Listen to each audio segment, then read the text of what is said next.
Welcome back to Ask Radright, where I answer all of your questions about skateboarding and skateboarding related topics. I have videos about all kinds of things from all over the skateboarding world on my channel. Subscribe if any of that looks good to you. So today we got a couple questions pertaining to Rodney Mullen. First one is from Francisco Javier Pacheco Caleja, who asks the 5 best or most difficult tricks by Rodney Mullen.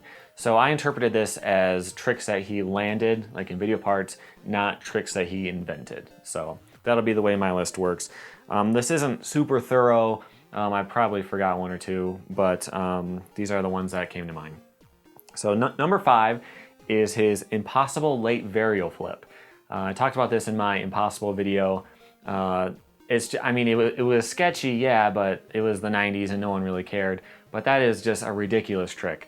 I used to do a lot of impossibles and you can catch them pretty high, but imagining trying to get a full varial flip after that, that's just crazy. I don't know how he did that. And he did it twice. There's a different clip of it, like when he did it in warm-up. It's even more sketchy. But he did the trick twice, which is pretty ridiculous. Number 4 is him doing a dark slide on a handrail. There's only a picture of this. I saw it years back. Someone posted in the comments recently too. It says right in the caption, yes, he made it. So, I mean, you technically shouldn't put a picture in a magazine if it wasn't a land anyway, but they even pointed out this is a real thing that he landed. So that's pretty cool. I would love to have seen footage of that. That's pretty ridiculous. Number 3 is the nose Casper slide he does in Secondhand Smoke. I don't even understand this trick, and I wish the camera angle was better. It's way below it, and you can just kind of see where his feet is, and you can't really tell exactly what's going on. So he does this nose Casper slide, but the easier way to do it would be an anti-Casper slide where you pop the board into a half impossible and land on the nose. And he does one of those in a different video and kind of lands a little bit sideways, and that makes sense to me. But this one, he does a half kickflip, catches it on the nose, grip side down, and still manages to slide it out, and that doesn't look like a smooth surface either. And there's a big bank on the other side. I don't know how many times he caught and then fell face first down it. Probably none. He probably did it first try. But that trick has always blown my mind, and I've never understood how he did that one.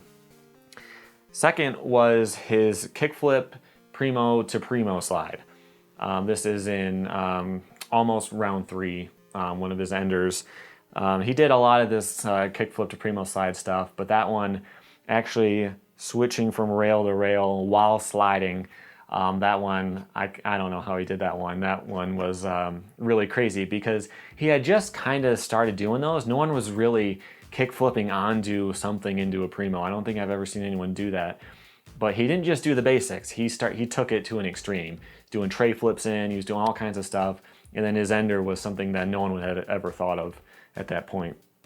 And then his number 1 is the Casper slide combos that he did back in the 90s. I've seen him talk about this before, and even he says that this is the hardest stuff he ever filmed.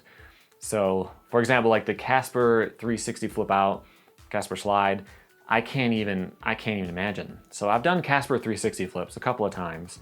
I think I only have 1 on video, but it helps to have like the corner of the tail kind of catch, and then you can throw it and you can get a little bit of flip and a little bit of spin, and then your front foot just helps a little bit. But doing that out of a slide where you can't really get it to bite down and really get the corner like that, I don't know. I don't know how he did it. And there's all kinds of crazy things that could have gone wrong because you're sliding in a way where you're not locked in. You could slide too far forward or backward or have rotation because you have to have your shoulders right so that you can do a spin out. It's ridiculous. I don't know how he did it. Then there was also the 1.5 flip Casper, which is hard in a different way because when you flip into it, you have to let the board stay at the right angle because you can't really catch it and level out. You have to be able to catch it like that. I don't know how he did those, but that was some of the craziest stuff I've ever seen. I didn't mention any freestyle tricks, and that's because he hasn't been inventing and filming new freestyle stuff in a long time. He still has freestyle tricks in all of his parts later, but I think a lot of that stuff that he did, people have caught up to a little bit more. So if he were to enter a freestyle competition today, he'd probably still win, but There are people who are kind of reaching up to his level as far as freestyle, but a lot of the street stuff, no one has really touched yet. All right, my second question is from RobbySkateboard, and he asked, did Rodney kill freestyle? So his idea is that Rodney Mullen kind of made freestyle popular and got people really into it, but he did two things that kind of killed it off. First is that he just won everything. So it was kind of not even a real competition because he was going to take first. It was a competition for second, and that kind of would have cooled things off. He only lost once. I think he got second once, but his dad had just told him he had to retire from skateboarding forever, and so this was probably on his mind. I mean, I don't want to downplay those who actually did really well that day, but it's possible that that was all it was. So he only lost once, and he just wiped everyone out. Also, he really helped get street started. You know, he gave street skaters all the tricks they needed to do all the stuff that they do. And so he kind of made the replacement for freestyle as well. So those are his arguments. I'm going to talk about that a little bit. Seeing these contests back in the day, Rodney Mullen was a huge inspiration, obviously, but you would see people like Primo who are doing half cab impossibles. You know, it's a Rodney Mullen trick. And I kind of wonder what would have happened if Rodney Mullen had retired a little earlier.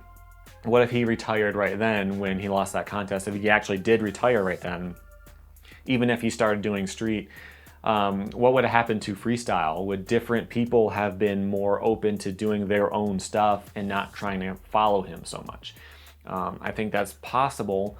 One thing I've always thought was interesting is that freestyle was at its biggest when nobody could watch it, right? You had to go to a freestyle competition. There was very little in videos. There was some, but you know, you can watch look at a picture of freestyle in Thrasher, and it doesn't, you know, who cares? It's a combo, and you're seeing like a guy with his legs up and the board upside down.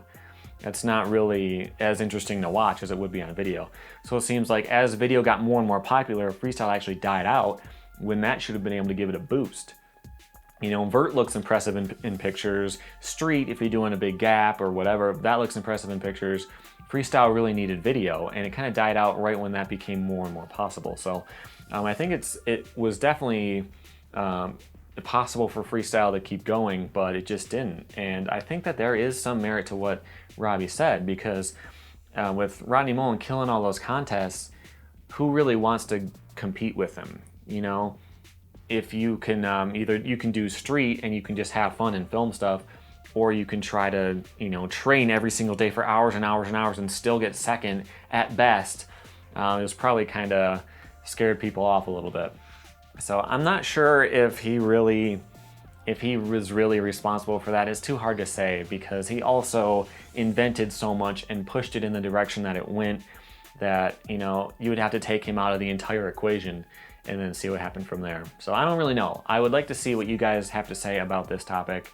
I think it's kind of interesting, especially him kind of spawning street because of the tricks that he did.